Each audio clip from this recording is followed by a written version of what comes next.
wabarakatuh. Perkenalkan, nama saya Jihan Ayu Syakira dari kelas 10 MIPA 7. Ingin menjelaskan tentang hardware komputer yang terdiri dari hardware input, output, dan processing.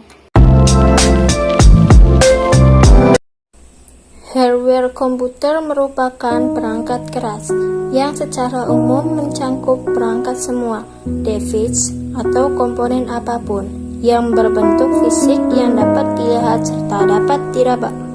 Input komputer adalah perangkat keras yang digunakan untuk memasukkan data serta perintah ke dalam komputer. Contoh input dalam komponen komputer adalah 1. Keyboard.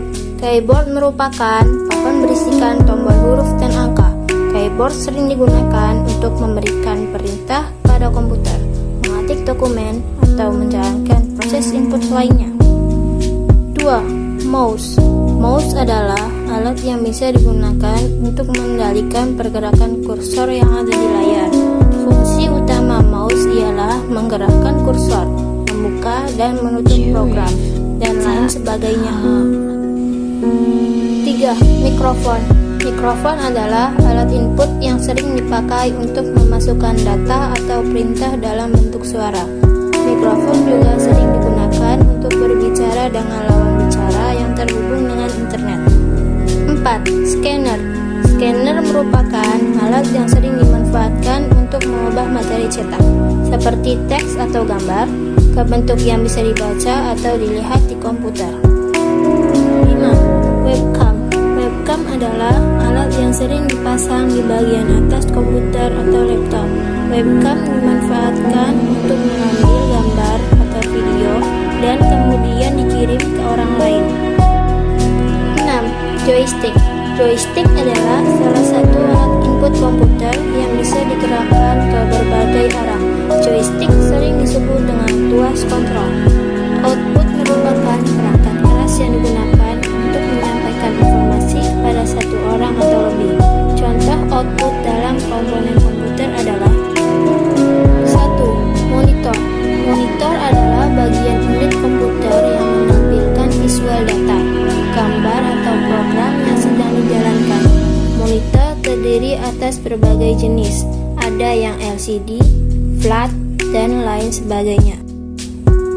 2. Speaker. Speaker sering juga disebut pengeras suara.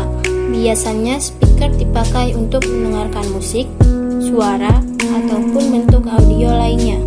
3. Printer. Printer adalah alat output komputer yang sering dipakai untuk memproduksi data dalam bentuk fisik. Data yang bisa dihasilkan lewat printer diantaranya teks, gambar, dan tangkapan layar video. 4. Plotter. Plotter adalah alat output komputer yang dimanfaatkan untuk mencetak hasil desain grafis dalam ukuran besar. Fungsinya hampir sama seperti printer, hanya saja plotter berfokus untuk mencetak hasil grafis dengan ukuran besar. 5. Proyektor. Proyektor adalah alat yang sering digunakan untuk menampilkan data ke dalam bentuk tampilan yang lebih besar. Proyektor digunakan dengan cara dihubungkan ke komputer atau laptop. Untuk layar proyektornya bisa berupa dinding atau layar putih besar. 6. Headset. Headset adalah peralatan output yang bisa digunakan di laptop, komputer, ataupun gadget. Fungsi alat ini adalah untuk mendengarkan suara dan berbicara. Processing adalah peralatan atau komponen komputer yang digunakan untuk menjalankan aktivitas atau perintah. Keseluruhan komponen processing harus dirakit dengan benar dan tepat. Contoh processing dalam komponen komputer adalah 1. Prosesor. Prosesor dapat juga disebut CPU, Central Processing Unit. Prosesor merupakan komponen elektronik yang digunakan untuk menafsirkan serta menjalankan perintah. Prosesor menjadi bagian terpenting dalam komputer yang menjadi pengontrol aktivitas. 2. Motherboard.